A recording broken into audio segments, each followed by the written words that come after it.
నమస్తే. శ్రీ గురుభ్యో నమః. శ్రీమాత్రే నమః. ఆదిత్యాయ చ సోమాయ మంగళాయ బుధాయ చ గురు శుక్ర శనిభ్యే రాహవే కేతవే నమః. జూలై మొదటి పక్షంలో అంటే జూలై 1 నుండి 15 వరకు మరి గ్రహస్థితి ఎలా ఉందో చూద్దాం.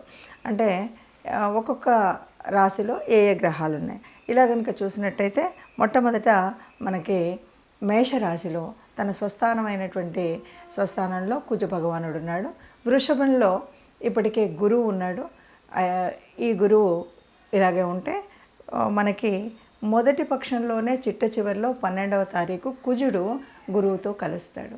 ఇక్కడ ఇలా కలవడం వల్ల మనకి ఇక్కడ కూడా గురుమంగళ యోగం ఏర్పడేటువంటి పరిస్థితి ఉంది.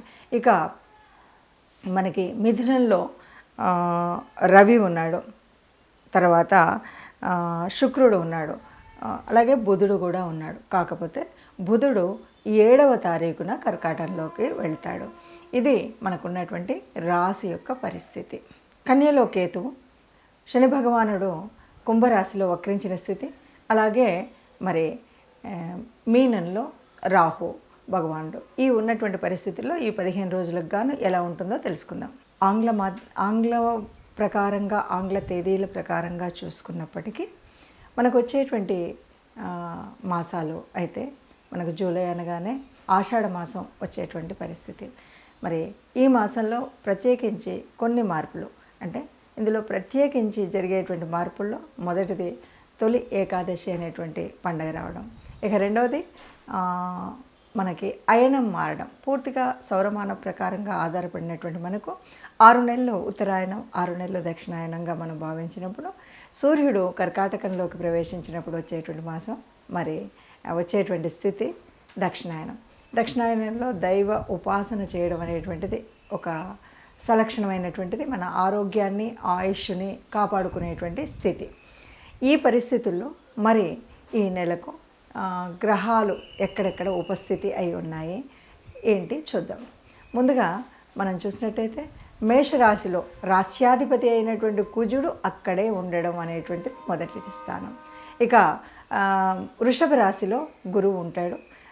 గురువు ఉన్నప్పటికీ 12వ తారీఖుకి మరి ఇదే కుజుడు గురువుతో కలవడం, ఇక్కడ మనకి గురుమంగళ యోగం కూడా ఏర్పడేటువంటి ఒక శుభకరమైనటువంటి పరిస్థితి కనిపిస్తుంది. ఇక తదుపరి మిథునంలో రవి, బుధుడు, శుక్రుడు ముగ్గురు ఉన్నారు. ఈ ముగ్గురు ఒక్కొక్కరు మారుతూ ఉంటారు. అంటే 17వ తారీఖున మనకు రవి కర్కాటకంలోకి ప్రవేశిస్తాడు. ఇక్కడే మనకు దక్షిణాయనం ప్రారంభమవుతుంది. అలాగే బుధుడు 7వ తారీఖున, శుక్రుడు 20 తదుపరి, ఇలా ముగ్గురు కూడా కర్కాటకంలోకి ప్రవేశించేటువంటి పరిస్థితి. ఇక కేతువు కన్యలో ఉన్నారు.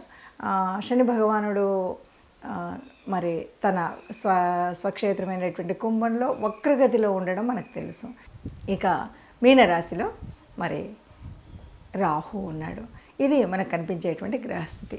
ఇలాంటి పరిస్థితుల్లో ఒక్కొక్క రాశికి కాను ఎలా ఉంటుంది అంటే ఈ 12 ద్వాదశ రాశుల్లో కూడా ఉన్నటువంటి గ్రహస్థితిని బట్టి ఏ ఏ రాశి వారికి ఈ రాశిలో ఎలా ఉంటుంది ఈ నెల కాలం ఈ పరిస్థితి అన్నది తెలుసుకుందాం. కుంభరాశి రాశిలో శని ఉన్నాడు, ద్వితీయంలో రాహు ఉన్నాడు, తృతీయంలో కుజుడు, తర్వాత 2వ పక్షంలోకి వచ్చేసరికి చతుర్థంలోకి కుజ గురువులు ఇద్దరు వస్తారు. అక్కడ గురుమంగళ యోగం ఏర్పడుతుంది. తర్వాత పంచమంలో రవి శుక్రశని, తర్వాత షష్టమంలో. అయితే ఇక్కడ ఒక చిన్న మార్పు ఏంటంటే సప్తమంలో ఎవరికి లేరు కానీ అష్టమంలో కేతువు ఉన్నాడు. ఇది ఒకటి దృష్టిలో పెట్టుకోవాలి, అంతే, ఇంతకు మించి ఇంకేం లేదు. దీనివల్ల మనకు ఎలా ఉంటుంది అంటే రాశిలో ఉన్నటువంటి శని వల్ల శని రాశ్యాధిపతి 1, 2 వక్రించి ఉన్నాడు.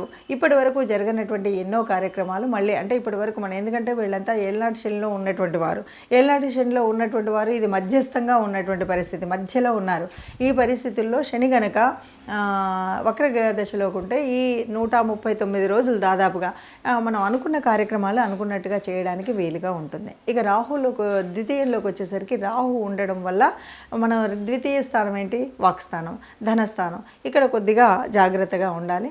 తృతీయంలో మన కమ్యూనికేషన్ అదంతా కూడా బాగా ఉండే విధంగా కుజుడున్నాడు. చతుర్థంలోకి వచ్చేసరికి గురుమంగళ యోగం ఏర్పడుతుంది కాబట్టి ఇది కుటుంబం విషయంలో బాగా ఉంటుంది. కుటుంబం అప్రయత్నంగా కానీ ప్రయత్నంగా కానీ మనం అందులో సంపాదన అంతా కూడా బాగుంటుంది, సౌఖ్యం ఉంటుంది. పంచమంలో రవి శుక్రులు ఉండడం వల్ల కొద్దిగా మనకి అంటే పంచమంలో రవి అంటే సంతానం అభివృద్ధి అన్నీ బాగుంటాయి.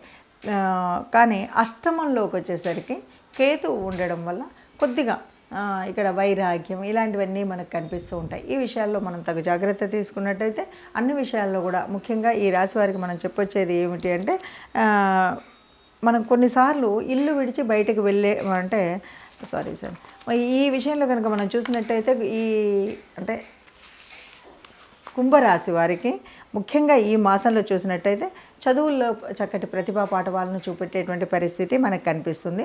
అలాగే కొత్త విషయాలు నేర్చుకోవడం కోసం చాలా ప్రయత్నం ఉంటుంది. కార్యదీక్షత కనిపిస్తుంది, కార్యంలో పట్టుదల ఉంటుంది, నైపుణ్యం చూపెట్టగలుగుతారు, కొత్త కొత్త విషయాల్ని నేర్చుకుంటారు.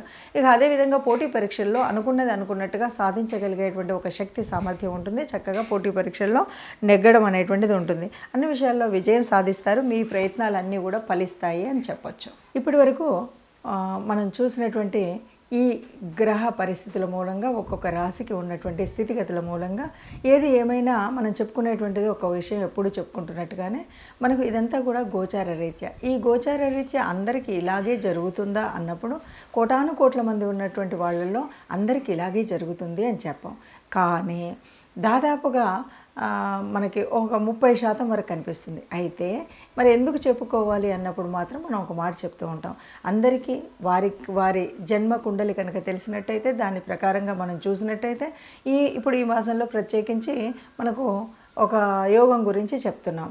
మొన్నటి వరకు బుధాదిత్య యోగం అని ఎలాగన్నామో ఇప్పుడు మనకి గురుమంగళ యోగం అని చెప్తున్నాం. ఈ యోగం ఉన్నటువంటి కాలంలో మనం దాన్ని ఎలా చేయాలి, ఏం చేయాలి అనేటువంటి పరిస్థితి. అంతేకాదు మరి ఈ మాసంలోనే మనకు ప్రారంభమయ్యేటువంటి దక్షిణాయన కాలం, ఇందులో కూడా మనము ప్రత్యేకించి మనం ఇంటి ఇలవేల్పును కానీ కులదేవతను కానీ నిత్యం ప్రార్థించినట్టయితే మనకు ఉన్నటువంటి అనేక గ్రహదోషాలు కూడా తొలగిపోయేటువంటి అవకాశం ఉంది. అందువల్ల మీకున్నటువంటి గ్రహ పరిస్థితిని చూసుకొని మనం ఏం పరిహారం చేసుకోవాలి. ఏం పరిహారం చేసుకోవాలి అన్నప్పుడు ముఖ్యంగా ఇప్పుడు వచ్చేటువంటి కాలం కూడా దేవతలకు నిద్రాణ స్థితి కాబట్టి మనం ఎంతసేపు దేవత ఉపాసన చేయడం, దేవతల్ని ప్రార్థించడం, అందులో ముఖ్యంగా మీ ఇష్టదేవత ఆరాధన లేకపోతే కులదేవత ఆరాధన అనేది మర్చిపోకుండా చేయడం. దానితో పాటు ఆరోగ్యం సరిగ్గా ఉండాలి అనేటువంటి వాళ్ళందరూ కూడా ఎవరైనా అనారోగ్యంతో ఉన్నటువంటి వారు కానీ ఇప్పుడున్న వాళ్ళు ఆరోగ్యాన్ని సమతుల్యంగా ఉంచుకోవాలనుకునేటువంటి వారు కానీ ప్రత్యక్ష సూర్యనారాయణుడు మర్చిపోకుండా ప్రార్థించడం, సూర్య నమస్కారాలు చేయడం, ఆదిత్య హృదయం వినడం, ఇవి ఈ మాసమంతా తప్పనిసరిగా చేయాలి. ఈ మొదటి పక్షంలో చేయాలి, రెండవ పక్షంలో చేయాలి. ఇందులో ఎలాంటి అది లేకుండా మీరు నిత్యం చేయడం. ఇంకా వీలైతే కనుక ముఖ్యంగా చెప్తూ ఉంటారు ధ్యానం అంటుంటారు. ఎందుకంటే ప్రశాంతంగా ఉండడం, మానసికంగా అల్లకల్లోలం లేకుండా మనం ఉండడం అనేటువంటిది ప్రత్యేకించి ఈ మాసం నుండి రాబోయే 4 మాసాల వరకు మనం చేయవలసినటువంటిది. ఎందుకు అంటే ఇక్కడ మనకి దేవతలందరూ కూడా నిద్రలోకి వెళ్తున్నారు అంటారు. అంటే ముఖ్యంగా స్థితికారకుడైనటువంటి విష్ణుమూర్తి నిద్రాణంలోకి వెళ్ళేటువంటిదే మనకు శయన ఏకాదశి. మరి ఇక్కడ నుండి అంతేకాదు దక్షిణాయన కాలం, ఇక్కడ అంతా కూడా సూర్యుడు భూగోళానికి దూరంగా వెళ్తాడు కాబట్టి సూర్యుడు తాను ఇచ్చేటువంటి శక్తిని ఇవ్వడు కాబట్టి మనకు అనేక రకాలైన అనారోగ్యాలు వచ్చేటువంటి సమయం కాబట్టి మనం ఈ పని చేస్తూ కొన్ని రెమెడీస్ మనకు అందులో ఎలా ఉన్నా, మంచి చేసినా చెడు చేసినా, గ్రహాల స్థితి ఎలా ఉన్నా కూడా కొన్ని రెమెడీస్ అయితే చేయాలి. ముఖ్యంగా విష్ణు సహస్రనామాన్ని వినడం, దాంతోపాటు గోశాలకి వెళ్ళడం, గోవులకి గ్రాసం తినిపించడం, ఇలాగే దానం, అలాగే మనం ఎప్పుడు కూడా ధ్యానం, ఈ రెండు కూడా ఈ 4 ఏళ్ల కాలానికి ఇది ఒకే రెమెడీ అండి. మనకు చేతనైనంత దానం చేయడం, ఏదైనా సరే ప్రశాంతంగా ఉంటూ ఇష్టం వచ్చినట్టుగా ఎక్కువ తక్కువగా మాట్లాడకుండా ఉండడం అనేటువంటిది మంచి రెమెడీగా మనం చెప్పుకోవచ్చు. ఈ రకంగా మనం చేసినట్టయితే అందరం సుఖంగా ఉంటాం, అందులో మనము ఉండాలని ఆశిస్తూ సర్వే జనా సుఖినో భవంతు.